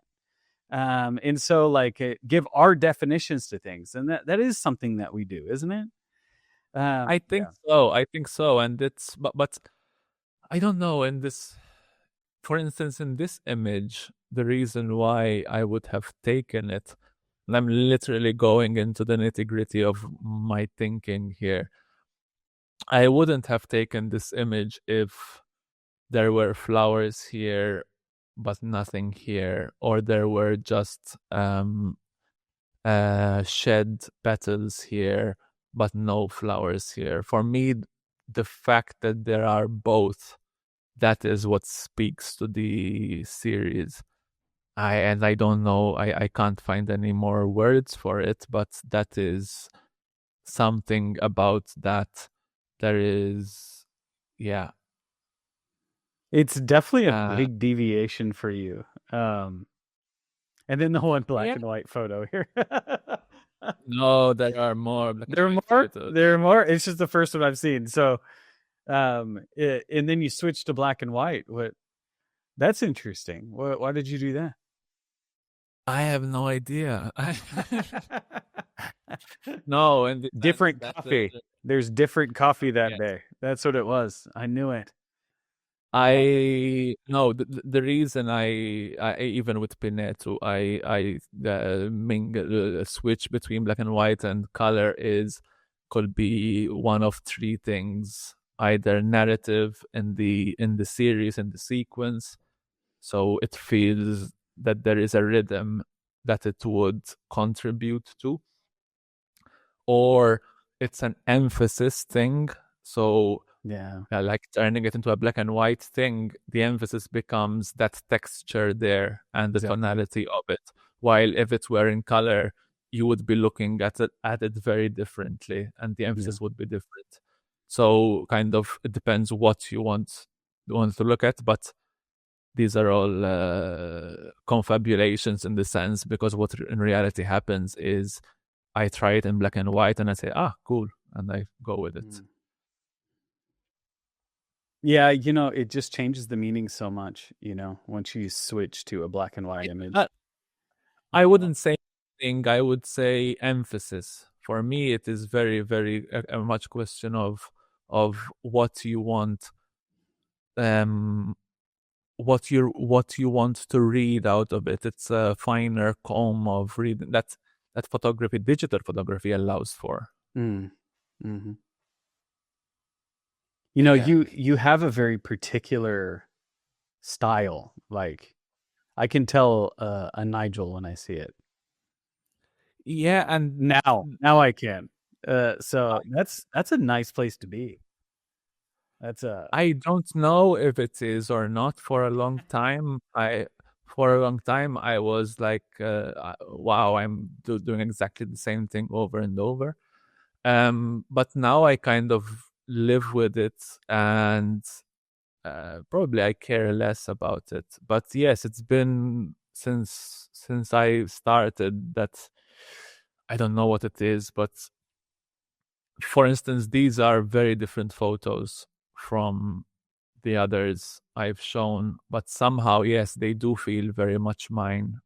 Like I told you, I'm hyper analytical about things. So when I hear these things, I'm like, okay, so what could it be?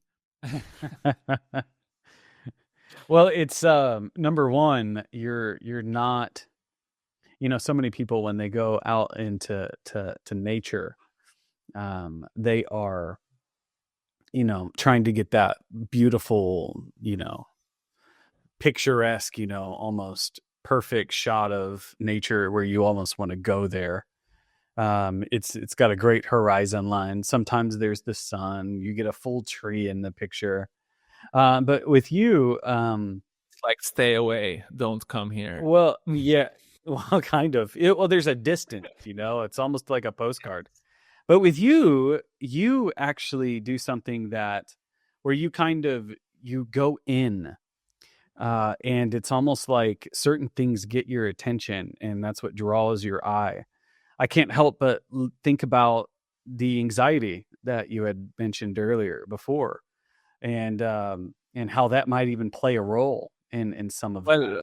Definitely, because one of the biggest symptoms of anxiety in its largest form is hyperfocus. Exactly. Yeah, and I know exactly what you're talking about.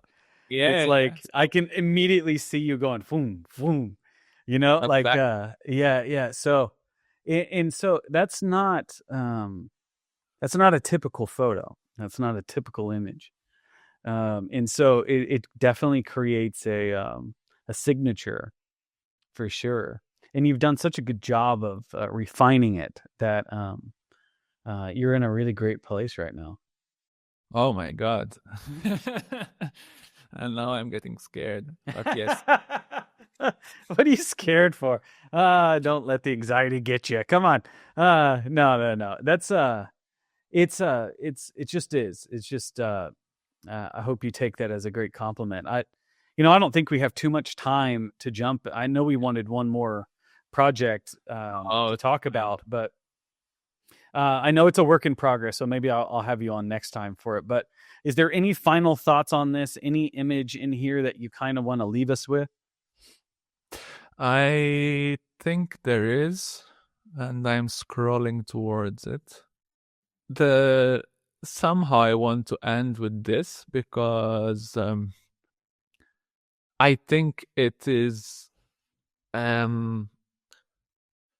it's saying kind of the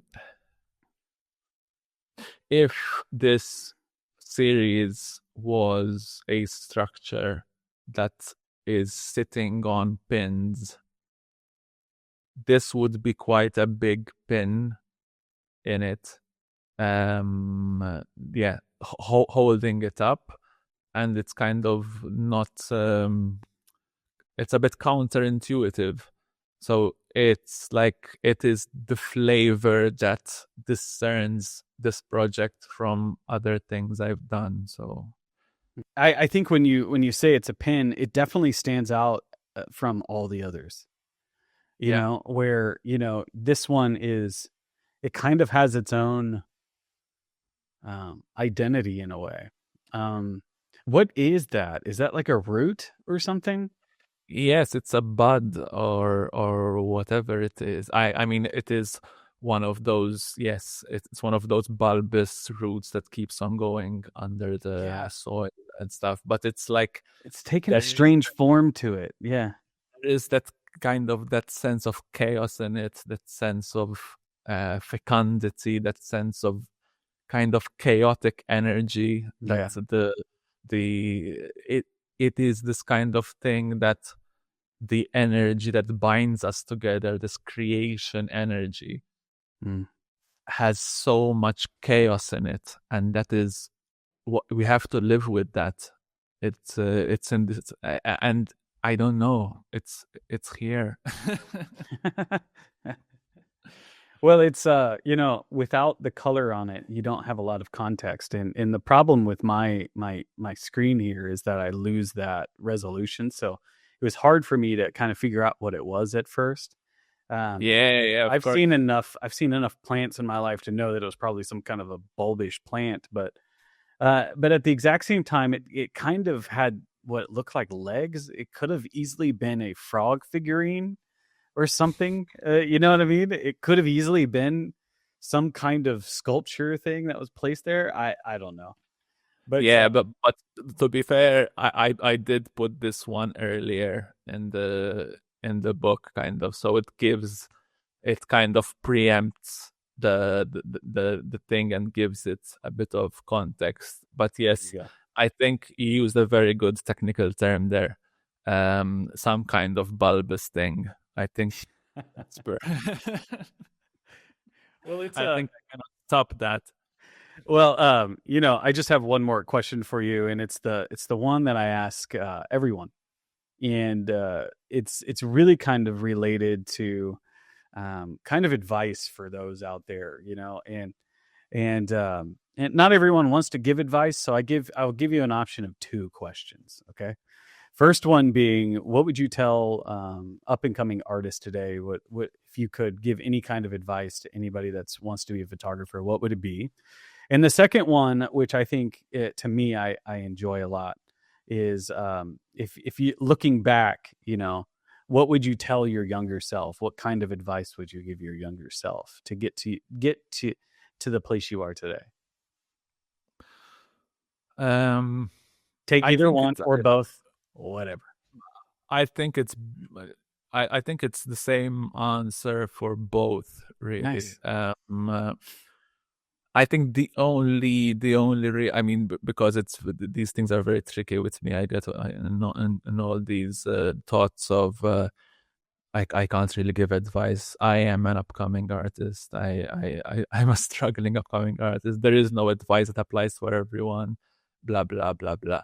So, but if there is one thing that I think is important to keep in mind, is that if I could say something, it would be keep going. There is a lot around us, and a lot in the path that we choose that pushes us to a halt. So there is anxiety, there's people's feedback, there is your own kind of hang-ups with things that contribute in some places to kind of halt you and to go into a stasis mode. And if there is one thing I would encourage is to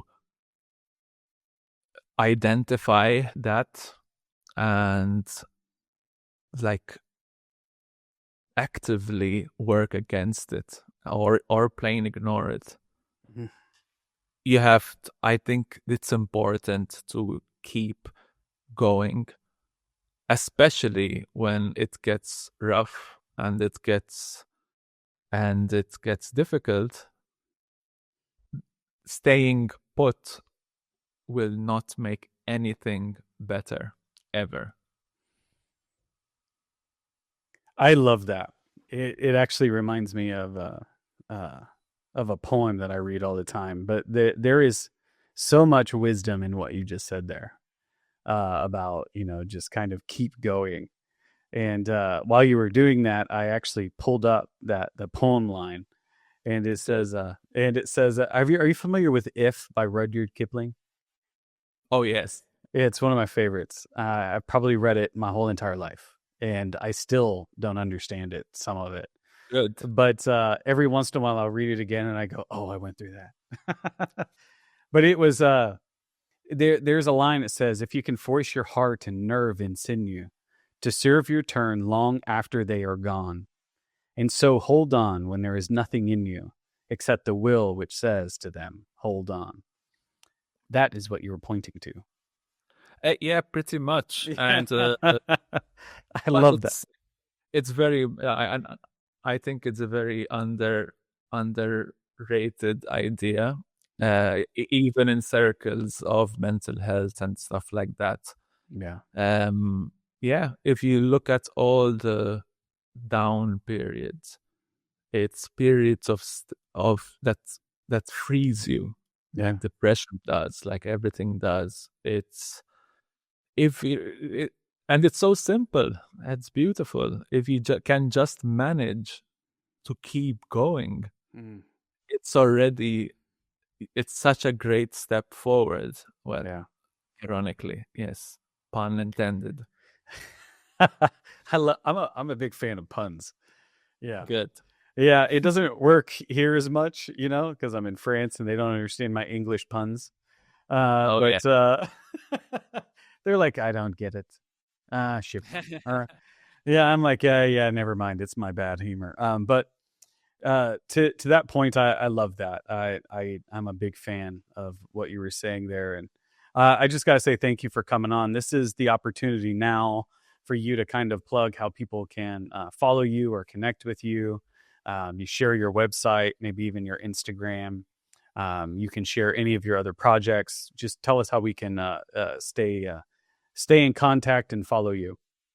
So I'm active on Instagram under my own name and surname. Easy. Those eyes, these eyes, they fade. Instagram as well. That one can follow and get in touch with. And my own website, which is now I revamped it and updated it with latest projects and stuff. Again, it's my name and surname.com, so nothing to get confused about. Those are the two things. Now, those are the things I think that I can think of. Perfect. All right. Well, once again, thank you so much for coming on. Thank you so much. It was really fun. Perfect. And to all those that have made it this far, thank you so much for joining us on the Urbanaut Podcast. If you like content like this, please like, share, and comment down below. That all helps us with the algorithm that helps promote this show. And you would not believe what a like does for this show. If you could just give us a like, if anything that you do, that is one thing that can help us out a lot. The other thing is, if you feel like you want to support us in a little deeper way, you can also join us on Patreon as well and become a paid subscriber. And you can also be a paid subscriber on Spotify. So if you find that is something that you are interested in doing, please do that. And as always, we'll see you next time.